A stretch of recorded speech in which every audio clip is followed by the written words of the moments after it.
ბრწყინვალე დღეები, რომლებიც განსაკუთრებული ასოებით უნდა აღინიშნოს დემოკრატიის ისტორიაში.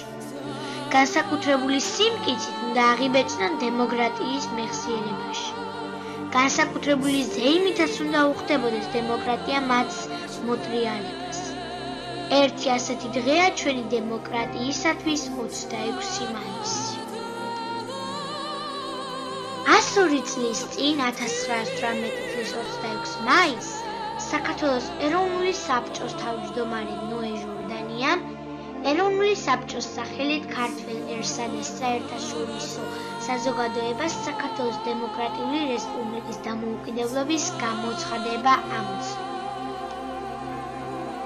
26 მაისს დამოუკიდებლობის გამოცხადების წლის თავზე დემოკრატიული საქართველოს პირველად იხდის ეროვნულ დღესასწაულს. ზეიმით ამცნობს კაცობრიობას, რომ იგი მედგრად ჩაუდგას სათავეში დემოკრატიული სახელმწიფოს შენებას.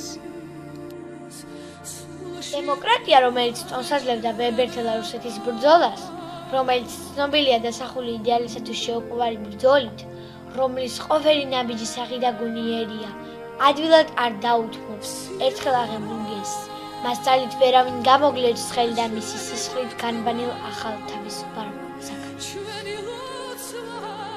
პირველმა დემოკრატიულმა რესპუბლიკამ მხოლოდ 3 წელი იარსება და 1921 წლის 25 თებერვალს ბოლშევიკური წითელი არმიის შემოჭრის შემდეგ არსებობა შეწყვიტა. სული საუკუნის 90-იან წლებში საქართველომ შეძლო დაშლის პირაზმის საბჭოთა კავშირიდან თავის დაღწევა.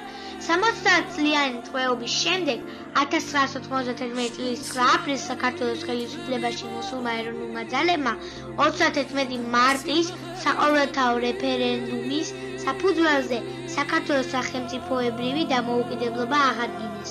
ქვეყანამ დამოუკიდებლობა 1991 წლის 9 აპრილს 1918 წლის დეკლარაციის საფუძველზე აღადგინა. იმავე წლის 26 მაისს კი საქართველოს პირველი პრეზიდენტი ზვიად გამსახურდია აირჩია.